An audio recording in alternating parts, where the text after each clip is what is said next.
لعلمه اجتباه وهداه إلى صراط مستقيم وآتيناه في الدنيا حسنة وإنه في الآخرة لمن الصالحين ثم أوحينا إليك أن اتبع ملة إبراهيم حنيفا وما كان من المشركين صدق اللہ علیہ وسلم۔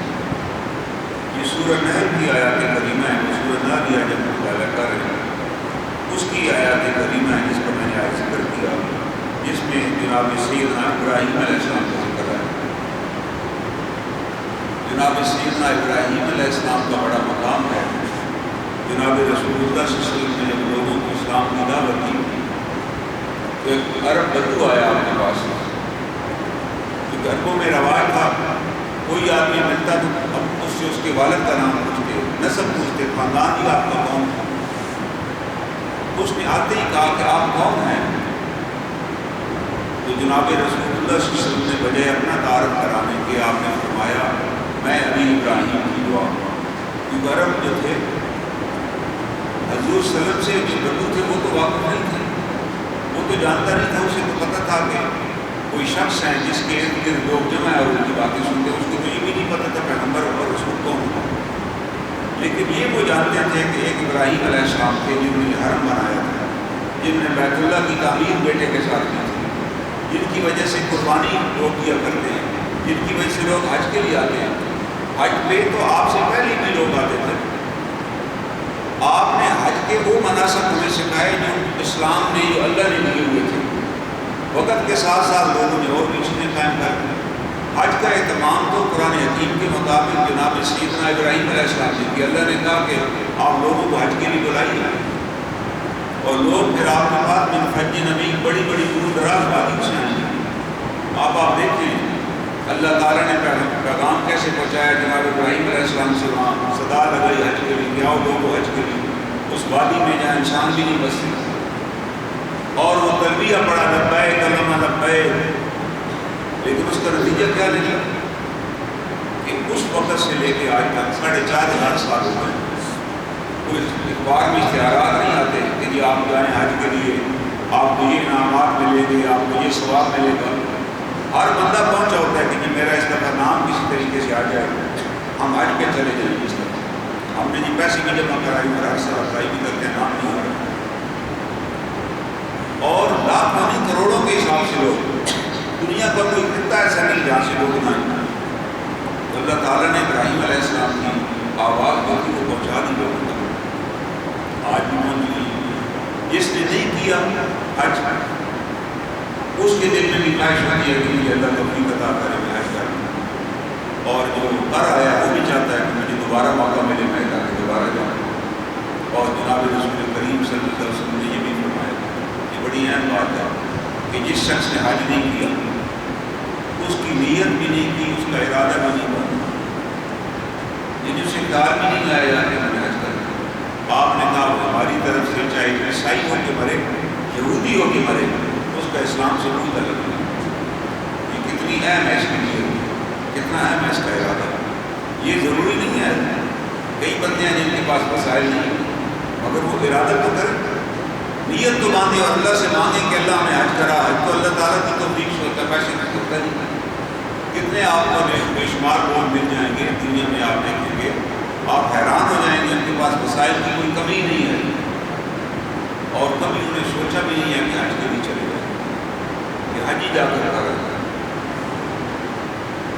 یہ تو اللہ کی مہربانی۔ اور کتنے ایسے لوگ آپ کو ملیں گے جن کے بارے میں آپ سمجھیں گے کہ یار ان کے پاس تو شاید صبح کا کھانے کا ہے، شام کا نہیں ہے۔ آپ پوچھیں تو کہیں گے نہیں، ہم نے اللہ توفیق دی تھی، ہم نے حج ادا کیا، فلاں صاحب نے ہم نے حج ادا کرنے گئے، یہ تو اللہ کی توفیق سے۔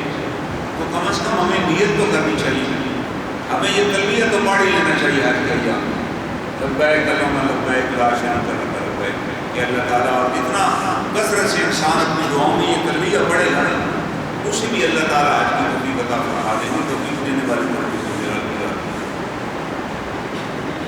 تو بات دراصل یہ ہے تو وہ کیونکہ ابراہیم علیہ السلام کو تو جانتے ہیں، اور جناب ابراہیم علیہ السلام نے دعا کی ربنا وابعث فیہم رسولا منہم یتلو علیہم آیاتک۔ ابراہیم علیہ السلام نے جب وہ حرم بنا لیا، جب بیت اللہ بنا دیا، تعمیر کر دی، تو وہاں کھڑے ہو کے باپ بیٹے نے دعا کی، ابراہیم علیہ السلام نے دعا کی، اسماعیل علیہ السلام نے اس پر آمین کہی۔ اے الہ العالمین، اب ہم نے یہ بنا تو دیا ہے، وہاں اس وقت تو آبادی کوئی نہیں ہے۔ جناب ابراہیم علیہ السلام کی زوجہ محترمہ حضرت ہاجرہ، بیٹا اسماعیل ہے، اور ہو سکتا ہے اس کی بھی شادی ہوئی، 4-5 بندے ہیں وہاں پر ہی آپ دعا مانگ رہے ہیں کہ اے الہ العالمین، ظاہر ہے میں تو چلا جاؤں گا آپ دنیا سے۔ وہ ابراہیم علیہ السلام تو بیٹے کو ملنے کے لیے آتے تھے کئی سالوں کے بعد، ایک دفعہ چھوڑ کے چلے گئے، پھر جب دوبارہ اللہ کا حکم ہوا تو آیا تو بیٹا دوڑنے پھرنے والا تھا، پھر اللہ نے حکم دیا تعمیر کیجیے، تعمیر کیا، پھر چلے گئے۔ ایک دفعہ وہ ذبیحہ کا واقعہ پیش آ گیا، ملنے کے لیے بچے کو آیا، چھوٹا ہی ہے، خواب دیکھ لی کہ بیٹے کو ذبح کر رہا ہوں، بیٹے سے ہی مشورہ کیا کہ اے میرے بیٹے، میں نے خواب دیکھا ہے کہ میں تمہیں ذبح کر رہا ہوں۔ بیٹے نے کیا کہا کہ امی سے پوچھ لیں گی، اس کے ابا جان آپ کو اگر خواب آیا تو اس کے مطابق حکم کیجیے۔ پیغمبر کا بیٹا ہے، پیغمبر کا بیٹا ہے، وہ جانتا ہے کہ میرے باپ کا خواب، میرا باپ کا خواب وہی کی منظر ہے، آپ اور ہمارے خواب کی کوئی حقیقت نہیں ہے، کسی بندے کے خواب کی کوئی حقیقت نہیں، یاد رکھیے گا۔ یہ اعزاز صرف اور صرف کس کا ہے؟ انبیاء علیہ السلام کا۔ ویسے تو کافر کو بھی خواب آ سکتا ہے، وہ دوست بھی ہو سکتا ہے، یہ یاد رکھیے گا، کوئی ضروری نہیں ہے۔ قرآن حکیم میں ایک ذکر ہے کافر کا، اس کو خواب آیا، جناب یوسف علیہ السلام کے زمانے کا جو بادشاہ ہے، اس کو خواب آیا کہ میں نے خواب میں دیکھ رہا ہوں کہ 7 تر و تازہ صحت مند گائے ہیں اور 7 کمزور گائوں کو کھا رہی ہیں، اور 7 تر و تازہ پھلیاں ہیں اور 7 سوکھے سکے ہیں۔ اس نے خواب دیکھا تو پریشان ہو گیا کہ یار یہ عجیب خواب ہے کہ کمزور گائے جو ہے وہ بڑی گائے کو کھا رہی ہیں۔ لوگوں سے پوچھا کہ کوئی ہے بتانے والا کہ خواب کی تعبیر کرنے کا؟ بس یہ ایسے پرگندہ خیال ہوتے ہیں، جی وہ ضروری ہے، جی آپ نے دیکھ لیا کہ دوست لوگوں نے کہا نہیں مجھے بڑی ٹینشن ہے، مجھے بڑی ٹینشن ہے، اس کا مجھے بتائیے۔ یہ اللہ کا ایک نظام ہے۔ یوسف علیہ السلام اب جیل میں ہیں، اللہ نے ان کو باہر لانا ہے، اللہ نے پوری دنیا کو بتانا ہے کہ وہ یوسف ہیں کون۔ تو وہاں ایک قیدی ہے جو جیل سے رہا ہو کے آیا تھا، جس کو پتہ تھا یوسف جیل میں تھے، اور جناب یوسف علیہ السلام ان کو بتایا کرتے تھے کھانا آنے سے پہلے کہ آج کھانے میں کیا آئے گا۔ اللہ نے ان کو علم عطا کیا تھا۔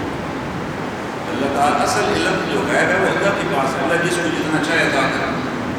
اللہ نے یہ علم غیب حضرت یعقوب کو نہیں دیا کہ وہ رو رہے ہیں 40 سال سے کہ میرا بیٹا گم ہو گیا۔ یہ یاد رکھیے بات، یہ بڑی اہم بات ہے۔ یہ نہ سمجھیے کہ ہر پیغمبر کو اللہ نے علم غیب عطا کیا ہو، ہر پیغمبر کو اللہ نے اتنا ہی علم عطا کیا جتنا اللہ نے ضروری سمجھا، کیونکہ اصل علم غیب کے مالک کون ہے؟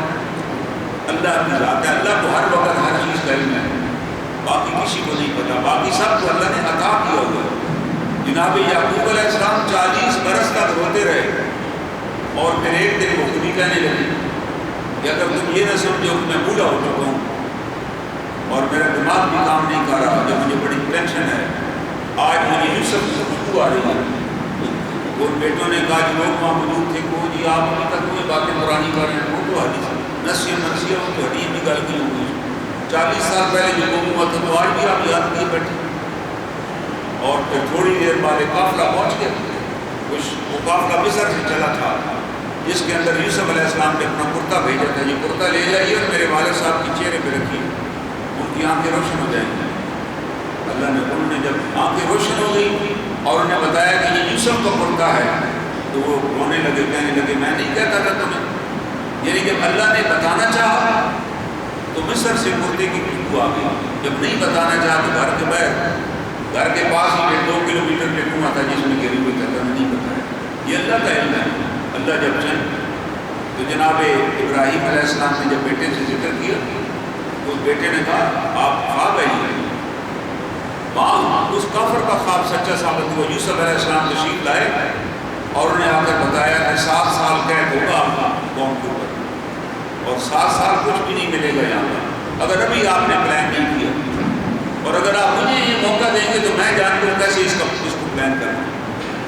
بادشاہ نے سن کے حیران ہو گیا، اس نے کہا اتنا پتہ ہے؟ جیل سے منگوایا اور ان کو بڑے اعزاز کے ساتھ اپنا بشیر مقرر کیا، اور تمام ریاست کا انتظام ان کے حوالے کر دیا، اور 7 سال تک پورے علاقے کو انہیں اعلان کر دیا کہ کوئی بھی آدمی کسی خطے میں رہتا ہے وہ آ کر ہر آدمی 1 بوری غلے کے لیے جا سکتا ہے۔ 1 سال کے لیے آپ نے 1 وقت کھانا کھانا ہے، اور خود بھی وہ 1 وقت ہی کھانا کھاتے تھے، اور اس کے بعد 7 سال میں اس کا ایسے کوئی بھی حالات نہیں۔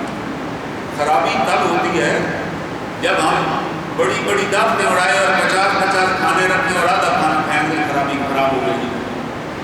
اگر ہم ہر بندہ دھیان سے کھائے کہ یار میں ہم سارے چلے یار ایک ہی روٹی کھا لیتے ہیں، تو کوئی نہیں بھوکا مرتا پھر محلے میں کوئی نہیں بھوکا مرتا کہ جی ہمارے گھر میں کچھ نہیں۔ اگر ہم طے کر رہے ہیں کہ یار ہم آدھا بھی استعمال کریں گے، آدھا ہم بانٹ دیں گے، آدھا راشن ہم کسی اور کو بھی یار شامل کر لیں گے۔ جب آپ کھانا بناتے ہیں گھر کے 7 بندے تو 2 مہمان آ جاتے ہیں، آ جائیں تو وہ بھی کھا لیتے ہیں، ان کے لیے کوئی علیحدہ نہیں بنانا پڑتا، وہ 7 بندوں والا کھانا بھی پورا ہو جاتا ہے۔ شریعت نے تو ہمیں یہ سکھایا کہ یار باقی کو شریک کرو۔ جناب رسول کریم صلی اللہ علیہ وسلم کے زمان گھر میں جب کھانا پکتا تھا، پہلی بات تو یاد رکھیے کئی مہینے کھانا ہی نہیں پکتا تھا، پکانے والی چیز ہی کوئی نہیں ہوتی تھی۔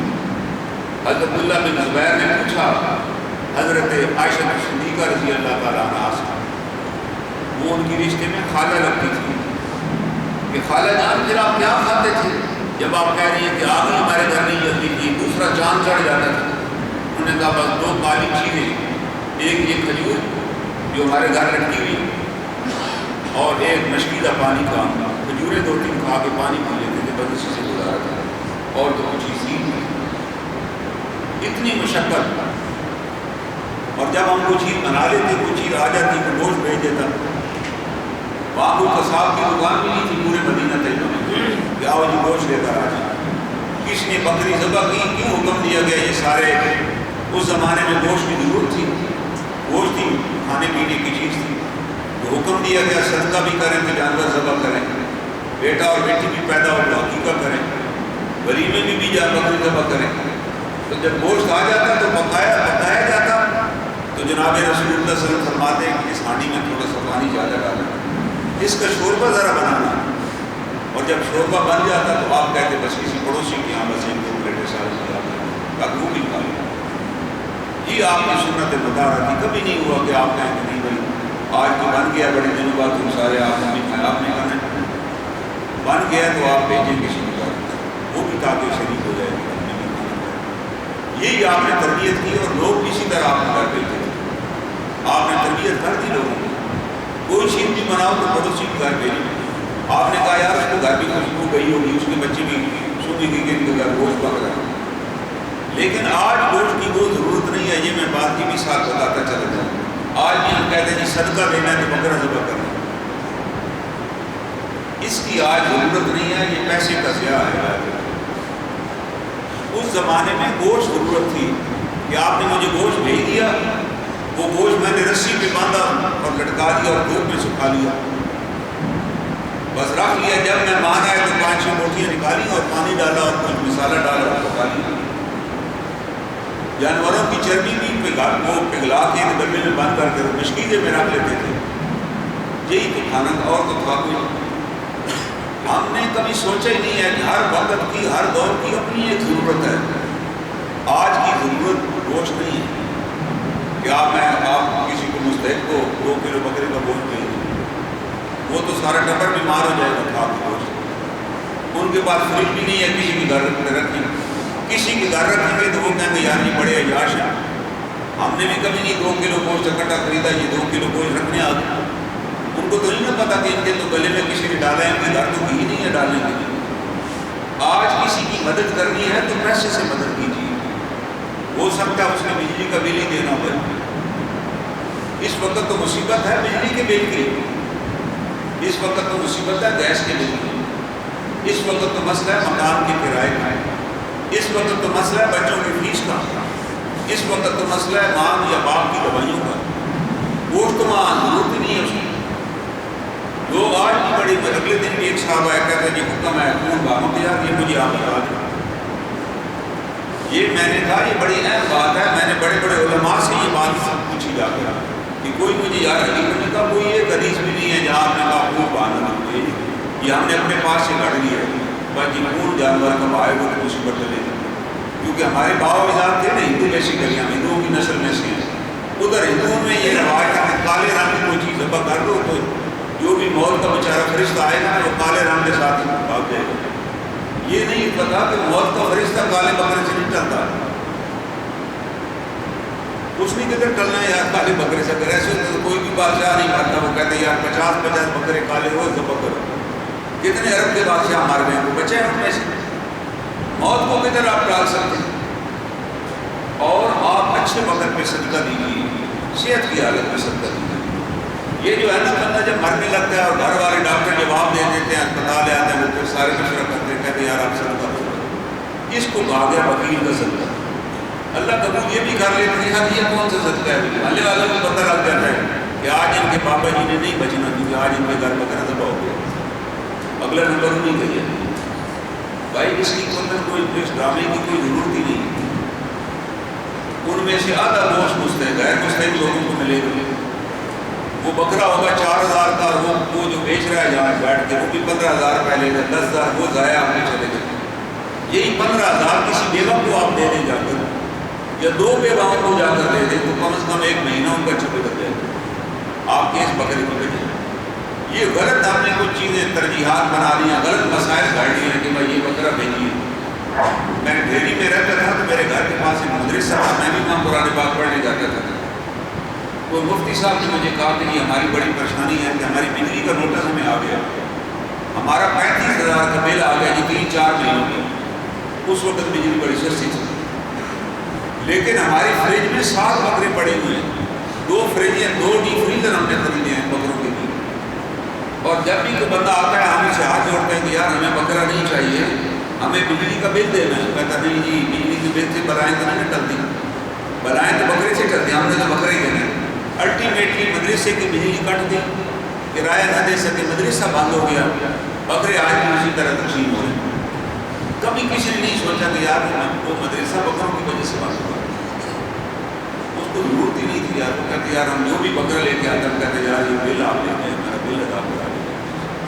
وہ کہتے نہیں جی ہمیں تو حکم ہے بکرا ہی ہمیں دینا، جو کسی حدیث میں بھی نہیں ہے یہ بکرے کا ذکر.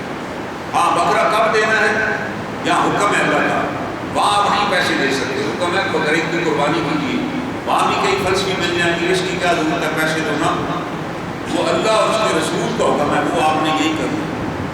یہاں حکم ہے حقیقت کرنا ہے، بکری ایک بیٹی کی صورت میں 1 جانور اور بیٹے کے 2، وہ آپ نے جانور ذبح کرنا ہے. وہ خوشی کا موقع ہے تاکہ لوگوں کو پتہ چلے کہ یار ہم بھی اس طرح کریں. یہ ضروری نہیں ہے کہ غریبوں کو ہی کھلائیں، امیروں کو بھی کھلائیں، تاکہ ان کو بھی پتہ چلے کہ یار یہ بھی ایک سنت ہے جس پر عمل کرنا ہے. لوگوں کو خوشیوں میں شریک کرنا، کسی کو کھانا کھلانا، یہ اللہ کو ویسے ہی پسند ہے، یہ اللہ کی سنت میں سے ہے. اللہ کھلاتے ہیں، اللہ چاہتے ہیں کہ میرے بندے بھی کھلائیں. تو آپ وہاں یہ تو نہیں بنا سکتے کہ بھائی آپ پیچھے ہٹ جائیں، آپ امیر ہیں یہ غریب کھلانا. آپ کہتے ہیں کہ ہم نے دیکھ بنائی ہم سب کو کھلائیں گے جو بھی وہاں رکھتے ہیں. لیکن یہ دیکھ لیجیے کہ وہ کام کیجیے جس میں نمائش بھی نہ ہو اور جس سے فائدہ بھی ہو، اور وہ اللہ کے غضب کو بھی ٹال دے. اور اللہ کے غضب کو کیا چیز ٹالتی ہے؟ وہ صدقہ جو دائیں ہاتھ سے دیا جائے بائیں کو مدد بھی نہ ہو. یہ یاد رکھیے گا. اس لیے بکرے تو پوری مشہوری کرنے والی بات ہے، کوئی ضرورت بھی نہیں، ہمیں سمجھ بھی نہیں آتی کہ اس کی کھال کدھر کرنی اور گوشت کدھر دینا. تو یہ چند مسائل ہم نے پاس سے بنا لیے. تو جناب یوسف علیہ السلام نے وہ بادشاہ کو خواب کی تعبیر بتا دی. تو خواب کافر بادشاہ تھا، خواب سچا ثابت ہوا. اس نے جناب یوسف علیہ السلام کی سچائی ثابت کی، اللہ نے کافر کے ذریعے سچائی ثابت کرا دی. اور اللہ نے اس کو ایمان کی دولت بھی دے دی. اللہ نے اس کو دعوت دی کہ میں اللہ کا پیغمبر ہوں. مجھے اللہ نے یہ بتا دیا تعبیر الحدیث کہ میں بات سنتا ہوں تو بات کی تہہ تک پہنچ جاتا ہوں. جناب یوسف علیہ السلام کو اللہ نے کمال عطا فرمایا. کوئی بھی بات کرتا آپ ایک لمحے میں اس بات کی تہہ پہ پہنچ جاتے ہیں. تو قرآن خود کہتا ہے کہ ہم نے آپ کو تعبیر الحدیث باتوں کی تہہ تک پہنچنا بتا دیا. یہ انہیں اپنے والد صاحب کو کہا. تو انہوں نے کہا کہ بیٹا اس خواب کا، ان کو بھی خواب ایک آیا یوسف علیہ السلام. بچے تھے، 11 چاند اور ستارے مجھے سجدہ کر رہے ہیں. تو والد صاحب سے ذکر کیا. والد صاحب پیغمبر تھے، وہ پورے سمجھ گئے فوراً. 11 چاند اور سورج، 11 ستارے، چاند 11 تو بھائی تھے جناب یوسف علیہ السلام. اور باپ اور ماں چاند اور سورج تھے، وہ سمجھ گئے کہ اس بیٹے کا مقام ان 11 سے بھی بڑا اللہ نے ان کو عطا کرنا۔ انہیں فوراً ذکر کیا بیٹا اس بات کا ذکر نہ کرنا، کیوں؟ شیطان کھلا دشمن ہے، وہ کسی کو اور کو بھڑکا دے گا کہ یار اس کو یہ مرتبہ ملنے والی، جو نعمت ابھی ملی نہ ہو نا اس کا بھی ڈھڈورا نہ پیٹے کہ وہ جی مجھے فلاں چیز ملنے والی ہے۔ کئی لوگ پھر پاپ میں لگ جائیں گے کہ یار وہ تو اس کو روکا جائے۔ آپ دیکھیں نا کتنی پیغمبر کی وصیت تھی کہ بیٹا اس کا ذکر نہ کرنا، لیکن بھائی بھانپ گئے کہ یہ ہمارا بھائی کو خاص ہی ہے۔ جناب یعقوب علیہ السلام ان کا احترام کرتے، انہوں نے بھی وہ نور نبوت دیکھ لیا تھا اس بیٹے کے اندر، اللہ نے اس کو یہ خواب دکھا دیا اس بچپن میں۔ پھر پھینکے گئے، پھر بچے، اور اللہ نے پھر وہاں قید میں پہنچایا، اور قید میں پہنچا کے پھر جب یہ خواب سنا دیا بادشاہ کو تو اپنی حکومت کے لالے پڑ گئے نا۔ وہ ہماری طرح بادشاہ تو نہیں تھا نا کہ کہتے جی ٹی وی سے پتہ چلا قیمتیں بڑھ گئی ہیں، اور کوئی اتنی نہیں بڑھی، فرانس اور امریکہ میں ابھی بھی اس سے زیادہ ہے، آرام کریں، آپ گھبرانے کی کوئی ضرورت ہی نہیں ہے۔ وہ کافر بادشاہ تھا۔ یہ مسلمانوں کا کام ہوتا ہے کہ آپ اللہ پہ بھروسہ کریں اور بالکل نہ ڈریں، کچھ بھی نہیں ہونے والا۔ کبھی لوگ مہنگائی سے بھی مریں گے، یہ تو یہ کہیں کہ موت ہو یا اللہ کے اختیار میں، آپ کو پریشان ہوتے ہیں۔ وہ کافر تھا، اس نے کہا یار میں بادشاہ ہوں اور میرے ملک میں 7 سال یہ غدر رہا، یہ قید رہا، تو میری تو بادشاہ کی ختم ہو گئی۔ اگر زراعت ختم ہوگی تو ٹیکس کس نے دینا، اور ٹیکس نہیں ہوگا تو فوج کیسے رکھے؟ کوئی معاشرے کے خزانہ خالی ہو تو فوج تو رکھی نہیں جا سکتی بھائی۔ فوج کے بارے میں کہتے ہیں فوج پیٹ کے بل پہ چلتی ہے، آپ کھلائیں گے نہیں تو وہ کدھر سے لڑیں گے؟ بادشاہ کو لالے پڑ گئے کہ میری ہر چیز جاتی رہے۔ اگر ساتھ آپ کسی کو بتا دیں یہ جو موجودہ مہنگائی ہے یہ 7 سال اسی طرح رہے گی تو میرا خیال لوگ اس صدمے سے ہی فوت ہو جائیں۔ اب تو ہم کہہ رہے ہیں کہ یار اس دفعہ تو بل آپ میرا ادا کر رہے ہیں، اگلے مہینے میں تو میں کر دوں گا، لیکن اگر آپ مجھے بتائیں کہ اگلے مہینے اور 10% بڑھ جانا ہے بھائی، اور دیگر چیزیں بھی مہنگی ہو جائیں گی، اور مجھے یقین ہو جائے تو پھر تو میرا یہ مہینہ بھی بڑا مشکل ہو جائے گا۔ اس نے فوراً پوچھا، جناب یوسف علیہ السلام نے فرمایا کہ ہاں مجھے اللہ نے توفیق عطا کی، میں اس 7 سالہ قید کے بارے میں انتظام کر سکتا ہوں۔ یہاں ایک بات اور بھی بتائی گی کہ کوئی آدمی جو سمجھے کہ میں کسی چیز کو چلا سکتا ہوں، انتظام کر سکتا ہوں، اس کو آگے بڑھ کر ذمہ داری سمجھنی چاہیے۔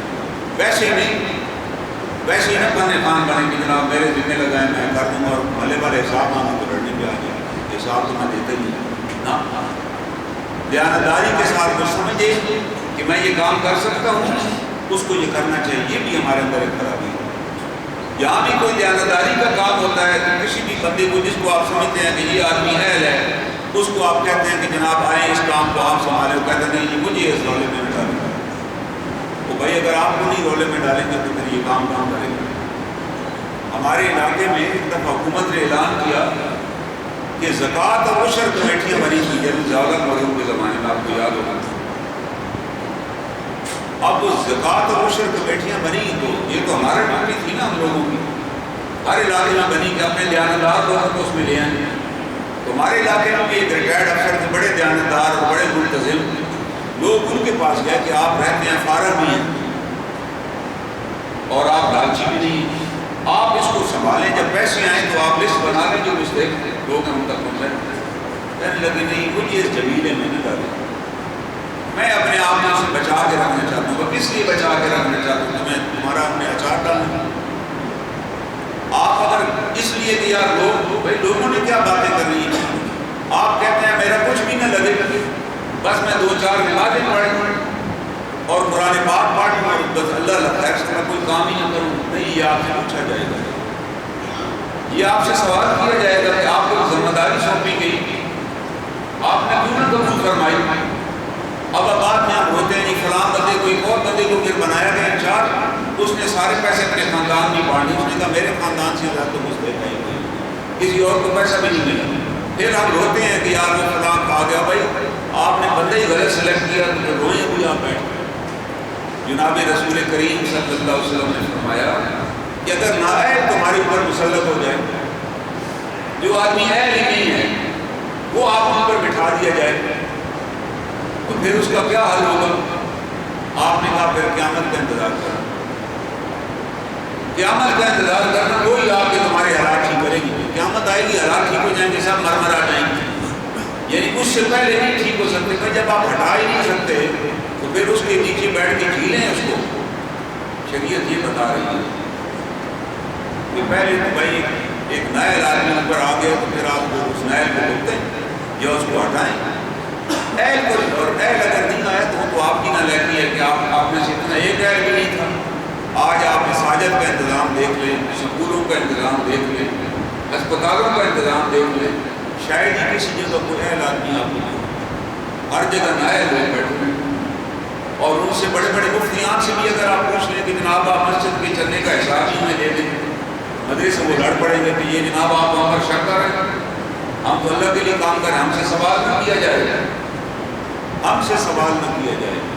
جبکہ جناب رسول اللہ صلی اللہ علیہ وسلم نے اپنی وفات سے پہلے پورے لوگوں کو اکٹھا کیا اور آپ نے پوچھا بھائی اگر میں نے کسی کو کچھ لینا یا دینا ہو تو مجھے بتائیے. ایک صحابی کھڑے ہوئے کہ فلاں موقع پہ آپ نے کسی کو کچھ پیسے دینے تھے تو آپ نے مجھ سے دلوائے تھے, تو میں نے وہ دے دی, تھوڑے سے چند درہم تھے, آپ نے فوراً ادا کی, اس کو دعا دی, اچھا کیا تو مجھے یاد دلا دیا. یہ تعلیم دی جا رہی ہے امت کو دراصل, ورنہ وہ خود ہی جا کے مانگ لیتے, آپ انہیں بلا لیتے. نہیں, آپ نے بتا دیا کہ نہیں کوئی بندہ جو جانے والے نا دنیا سے اس کو اپنے معاملات صاف کر کے جانے چاہیے. وہ لوگوں کو بلائے کہ بھائی میرا کو لینا دینا تو بتائیے. اور ایک صحابی نے کہا, آپ نے کہا ہو سکتا ہے میں نے کسی کو مارا ہو تو بدلہ لینا چاہے تو بدلہ بھی لے سکتے. تو ایک صحابی نے کہا جی مجھے آپ نے مارا تھا, مجھے فلاں جنگ میں کھڑا تھا لائن بنا کر, اور میں کیونکہ لائن سے باہر ہوں گے تو لائن بنانی نہیں آتی تھی. صحابہ اکرام رضوان اللہ اجمعین بڑے سادہ تھے بھائی, وہ صف بنانا نہیں جانتے تھے, صفیں بنائی کبھی نہیں تھی, ان کو کسی سکول میں پڑھ کے آئے تھے. آپ جب صف بنتی چاہے میدان جنگ میں بنے یا مسجد میں بنے تو آپ امامت سے پہلے مڑ کے پیچھے دیکھتے تھے. سعو صفوفکم, اپنی صفوں کو سیدھا کر لو. آپ حکم دیتے کہ کندھے سے کندھا ملاؤ, ایڑی ٹکنے سے ٹکنا ملاؤ, اور جب تک صف سیدھی نہیں ہو جاتی تھی آپ امامت کے لیے نہیں کھڑے ہوتے. آپ نے ایک ایک چیز سکھائی صحابہ کو. آج تو ہم امام پیچھے تقریر ختم نہیں ہوتی, امام صاحب اللہ اکبر کہہ لیتے ہیں, پیچھے صف ہی نامکمل ہوتی ہیں, لوگ آ جا رہے ہیں. آپ نے کبھی ایسے نماز نہیں پڑھائی, آپ کو جماعت کی تربیت کر دی, اور آپ نے کہا کہ بھائی یہ نہیں ہے کہ یہاں صف خالی ہے, سردیوں کے دنوں میں باہر دھوپ ہوتی ہے, بعض مسجدوں میں شہر میں ساری نماز باہر بیٹھے ہوتے ہیں, اندر جماعت کھڑی ہو رہی ہوتی ہے, کوئی بندہ اندر آنے کو تیار نہیں ہوتا. ہر ایک ساتھ والے کہتے ہیں کہ آپ چلے جائیں. آپ نے حکم دیا صحابہ کو, آپ نے کہا مسجد کی صف کو پر کرنا ایسے ہے جیسے جنگ کے اندر تمہارا اگلا ساتھی شہید ہو گیا تو تم نے وہاں نہیں کھڑے ہوگا, تم نے فوراً اس کی جگہ پہ آتے ہیں, اور اگر اس جگہ نہیں آؤ گے تو لشکر چکر ہو جائے گا. آپ نے یہ تربیت کی. آپ نے کہا اسی طرح جماعت کی صف کو درست کرنا یا دشمن کے مقابلے میں صف کو پر کرنا یہ ایک جیسی ضرورت ہے. یہ آپ نے تربیت ان کی کرنی. اس نے کہا جی میں تو مجھے پتہ نہیں تھا, میں تو ایسے ہی کھڑا رہا تو آپ میرے پاس تشریف لائے, آپ نے اپنی کمان سے مجھے کمان میرے پیٹ کو لگائی اور اس سے مجھے پیچھے کیا کہ بھائی پیچھے ہو جاؤ, لائن میں کھڑے ہو. تو مجھے وہ کمان تھوڑی چپ گئی تھی. وہ کمان کی کوئی چونچ نہیں ہوتی, تیر کی چونچ ہوتی ہے, کمان تو ویسے سادہ لکڑی کی بنی ہوتی ہے. وہ آپ نے میرے پیٹ پہ لگائی تھی اور مجھے محسوس ہوا تھا کہ مجھے چبھی ہے. تو میں اس کا سر آپ نے خود ہی فرمایا بدلہ لینا ہے, میں تو بدلہ لینا چاہتا ہوں آپ سے. آپ نے کہا آپ تشریف لائیں بدلہ لے لیجیے. اب صحابہ بڑے لمبے خود ہو گئے کہ بھائی یہ صاحب کون ہے. وہ آگے آئے اور انہوں نے اس وقت ایک اور مطالبہ کر دیا. انہوں نے کہا اللہ کے رسول صلی اللہ علیہ وسلم جس وقت آپ نے وہ کمان مجھے چلوئی تھی نا, اس وقت میرے جسم پہ میرے پیٹ کے اوپر کپڑا نہیں تھا, میں نے ویسی ایک چادر نیچے باندھی ہوئی تھی, ایک چادر اوپر کی ہوئی تھی, 2 چادریں تھی, لے کے جا کے نکل کھڑا ہوا تھا. میرے تو ننگے جسم پہ وہ کمان لگی تھی, جبکہ آپ نے تو جس نیتر پہ قمیض بھی پہنی ہوئی. تو جناب رسول اللہ صلی اللہ علیہ وسلم نے یہ نہیں کہا کہ بھائی آپ نے فوراً اپنی قمیض اٹھائی, اس کی کمان حوالے کی, کیونکہ آپ کے مسجد میں بھی کھڑے ہوتے تھے تو کمان کی ٹیک لگا کر کھڑے ہوتے تھے. وہ بڑی بڑی کمانیں ہوتی تھیں, ایسے ہاتھ میں پکڑی ہوتی تھی. آپ نے فوراً کمان پیش کی کہ یہ لو کمان, قمیض اٹھائی. وہ قریب ہوئے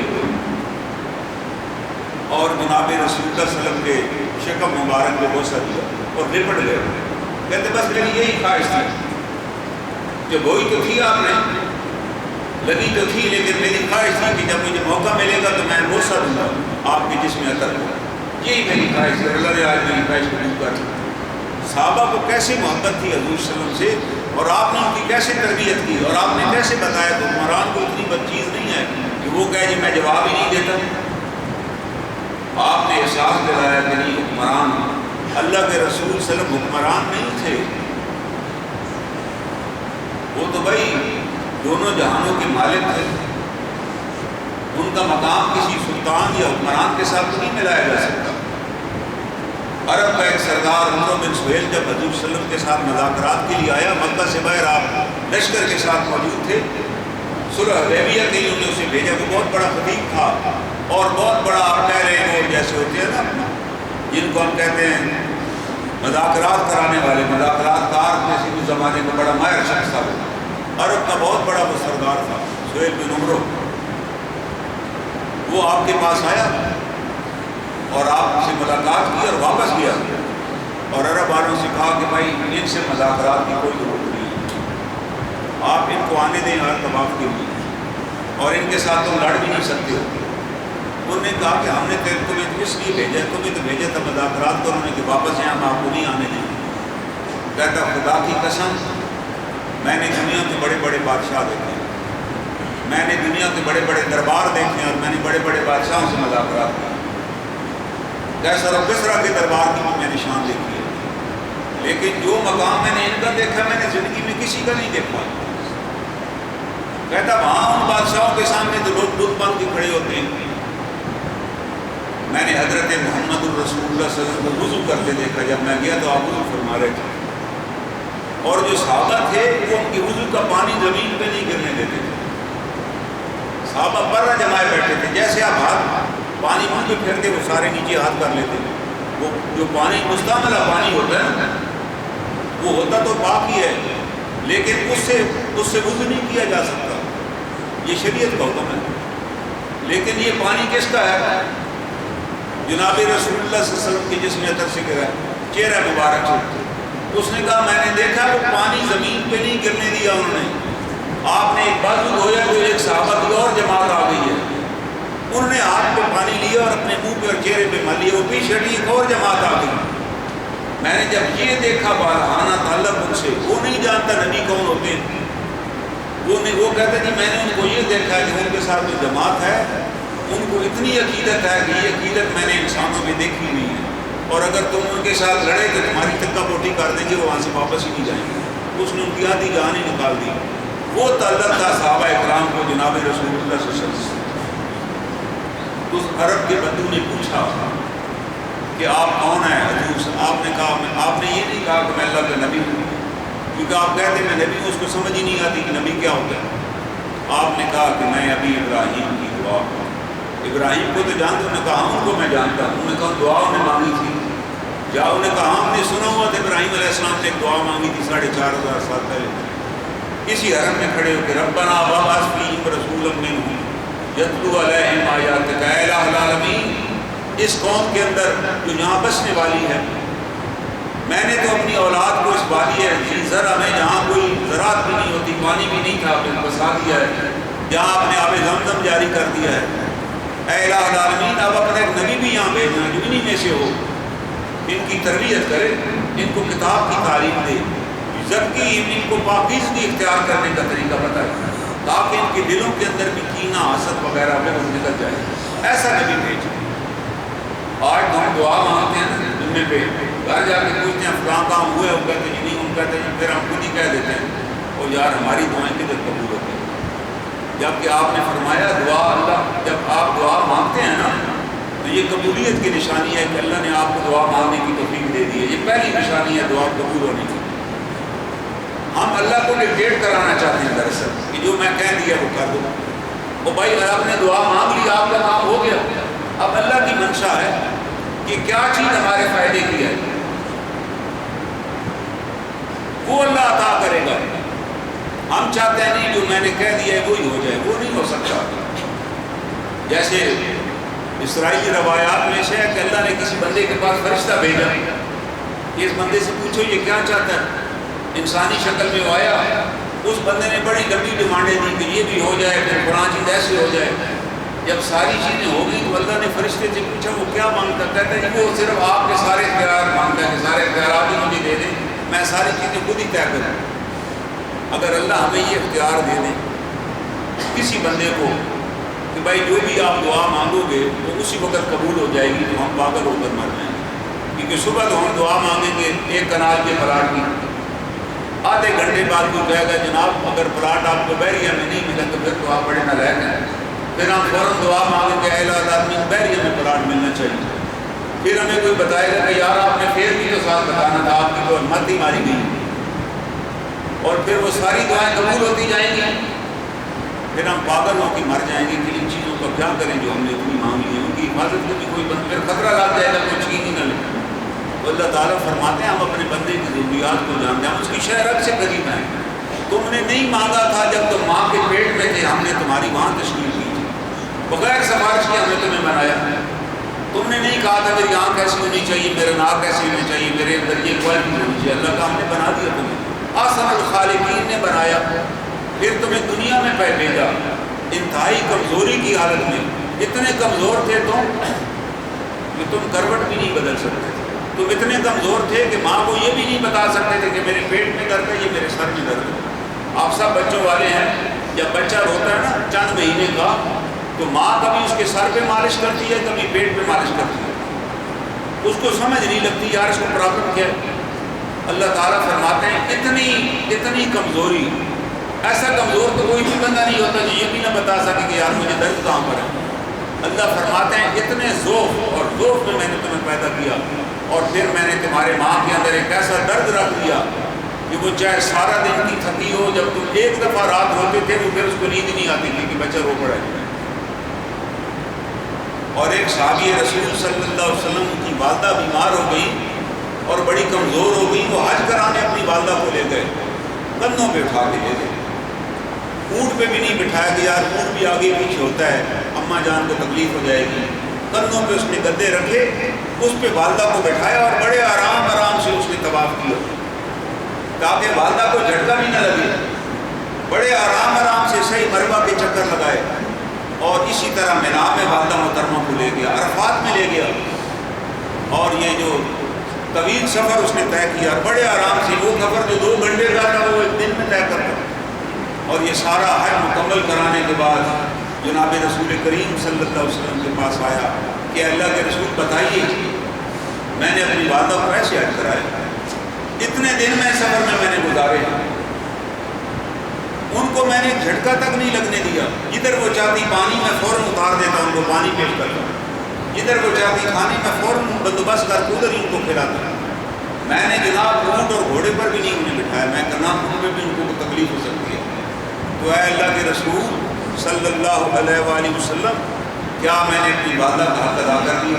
وہ بیچارے سمجھے بیٹھے تھے حق ادا ہو گئے۔ آپ نے فرمایا سنو، جب سردیوں کی رات میں تم پیشاب سے بستر کو گیلا کر دیتے تھے تو تیری والدہ اس ڈر سے کہ ٹھنڈ سے تمہیں نمونیا نہ ہو جائے، وہ گیلے بستر پہ خود سو جاتی تھی اور تجھے سوکھے بستر پہ سلاتی تھی۔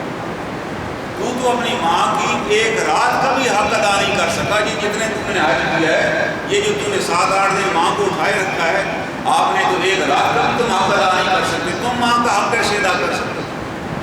کوئی آدمی اس دنیا میں اپنے والدین کا حق ادا ہی نہیں کر سکتا۔ کوئی آدمی یہ ناممکنات میں سے اگر وہ کہتا ہے کہ میں نے والدین کہہ دیں علیحدہ بھائیوں کی گریٹنیس ہے، آپ کے والدین اتنے خوش ہوں، کئی لوگ ہوتے ہیں بڑے، میں کہتا ہوں خوش نصیب، جن کے والدین کہتے ہیں کہ بیٹا یہ جو آپ نے کام کر دیا نا فلاں کام، بس آج آپ نے ہمارا حق ادا کر دیا، وہ تو بڑی خوش نصیبی کی بات ہے۔ لیکن کوئی بندہ نہیں کہہ سکتا کہ میں نے اپنے والدین کا حق ادا کر دیا۔ جب ہم والدین کا ہی حق ادا نہیں کر سکتے تو اللہ رب العزت کا حق کدھر ادا کر سکتے؟ جناب رسول کریم صلی اللہ علیہ وسلم کا حق کدھر ادا کر سکتے؟ ہم تو کوئی چیز ہی نہیں۔ تو اللہ تعالیٰ تو ہمیں یہ اسی بات کو حکم دے رہے ہیں کہ بھائی وبالوالدین احسانا، کے والدین کے ساتھ احسان کرو۔ اور آپ نے اور دعا جناب ابراہیم علیہ السلام کی کتنے عرصے بعد قبول ہوئی؟ 4,500 سال کے بعد آپ نے دعا مانگی، دنیا سے رخصت ہو گئے. آپ کے بعد کتنے انبیاء آئے؟ جناب یعقوب علیہ السلام، جناب موسیٰ علیہ السلام، جناب عیسیٰ علیہ السلام. انبیاء کی ایک قطار ہے. قرآن پاک میں آتا ہے کہ بعض علاقوں میں فَأَزَّزْنَا بِثَالِثٍ، ہم نے دو نبی بھیجے. جب انہوں نے نہیں مانا فَأَزَّزْنَا بِثَالِثٍ، ہم نے تیسرے نبی کے ذریعے بھی ان کی تعریف کی. ان سب انبیاء کو اسی کا انتظار تھا کہ وہ آخری نبی آنے والے ہیں. بائبل کو دیکھ لیں، توریت کو دیکھ لیں، اس میں آخری نبی کا انتظار ہے. ہم آخری نبی کا انتظار کر رہے ہیں. مدینہ منورہ میں یہودی بھی انتظار کر رہے ہیں کہ جب آخری نبی آئیں گے تو ہم بھی ان کو ان کی پیروی کریں گے. لیکن ان میں سے کسی نے نہیں کہا کہ دعا کو تو اتنی دیر میں. اللہ کی اپنی مشیت ہے بھائی. آپ اللہ کی مشیت پہ راضی کا رضا رہے ہیں کہ اللہ کی مشیت پہ راضی ہیں. اللہ کی جو مشیت ہے ہم پہ راضی کا رضا ہے. وہ کوئی عطا کرے تو وہ بھی اس کی مہربانی، اگر وہ عطا نہ کرے تو عطا نہ کرنا بھی اس کی مہربانی. ہمیں تو نہیں نا پتہ وہ چیز ملے گی اس کے نتیجے میں کون سی چیز ہم سے چھن جائے گی. تو کبھی ناشکری نہ کریں. کہنے کا مقصد یہ ہے کہ ہر حال میں اللہ تعالیٰ کا شکر ادا کریں. اور یہ آیات اب انشاءاللہ آگے چلیں گی جناب ابراہیم علیہ السلام کے بارے میں کہ اللہ تعالیٰ نے ابراہیم علیہ السلام کے بارے میں یہ الفاظ استعمال کیے، اِنَّ ابراہیم کان امۃ قانتا للہ حنیفا، کہ جناب ابراہیم علیہ السلام ایک پوری امت تھے. قانتا للہ، اللہ کے پوری طرح مطیع فرمانبردار، اور اللہ نے ان کو اپنا حبیب بنا لیا. اللہ نے جو مقام ابراہیم علیہ السلام کو عطا کیا وہ کسی کو نہیں عطا کیا. جناب رسول مبین صلی اللہ علیہ وسلم نے فرمایا کہ میدان حشر میں جب لوگ اکٹھے ہوں گے تو بے لباس ہوں گے. یہ کفن شفن تو ختم ہو جائیں گی قبروں میں. تمام لوگ بے لباس ہوں گے جب کھڑے ہوں گے. حضرت ام المؤمنین صدیقہ رضی اللہ تعالیٰ عنہ نے کہا کہ یہ تو بڑی شرم کی بات ہوگی کہ ہم سب بے لباس کھڑے ہوں گے عورتیں مرد. آپ نے کہا عائشہ تیرے رب کی جلال کی قسم، کسی آدمی کو ہوش بھی نہیں ہوگی کہ اپنا جسم بھی دیکھ سکے. اتنا رب ذوالجلال کا جلال ہوگا اس کو، ہوش ہی نہیں ہوگی کہ کون کس حال میں کھڑا ہوا. اور آپ نے فرمایا اس حال میں سب سے پہلے میرے ابی ابراہیم، میرے والد ابراہیم علیہ السلام کو اللہ تعالیٰ پوشاک عطا فرمائے، ان کو لباس بنایا گیا. یہ اعزاز ہوگا جناب ابراہیم علیہ السلام کا کہ وہ جناب محمد الرسول اللہ صلی اللہ علیہ وسلم کے جد امجد ہیں. قانتا للہ، اللہ نے کہا انہوں نے وہ کام کیا جو ایک امت کر سکتی تھی، وہ ایک اس اکیلے بندے نے کیا. اللہ تعالیٰ سے دعا ہے اللہ تعالیٰ ہمیں قرآن حکیم کی آیات